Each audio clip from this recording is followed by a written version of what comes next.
Strasburq məhkəməsi Gürcüstanın Rusiyaya qarşı qaldırdığı davam edən işğal işi üzrə qərarını elan edib. Məhkəmə Gürcüstanın mövqeyini tam qəbul edib və Rusiyaya 29 mindən çox zərər çəkmişin xeyrinə 253 milyon avro ödəmək öhdəliyi qoyub. Gürcüstan hökumətinə bu vəsaitin zərər çəkmişlərə paylanması üçün 18 ay vaxt verilib. Ədliyyə Nazirliyi bildirib ki, Rusiya artıq Avropa Şurasının üzvü olmasa da qərarı icra etməyə borcludur. Gürcüstan hökuməti bildirir ki, Şərq-Qərb beynəlxalq magistralının ən çətin hissəsi olan Rikoti sürətli yolu tamamlanmaq üzrədir. Yeni yol səyahət vaxtını 2 dəfə azaldır və artıq 96% istifadədədir. Layihənin ümumi dəyəri 2 milyard 600 milyon lira təşkil edir.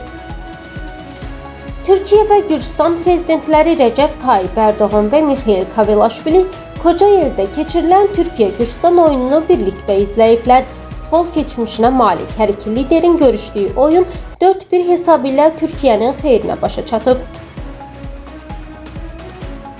Oktyabrın 15-nə olan rəsmi məzənnəyə əsasən 1 dollar 2 lari 71 tetri, 1 avro isə 3 lari 14 tetriyə bərabərdir.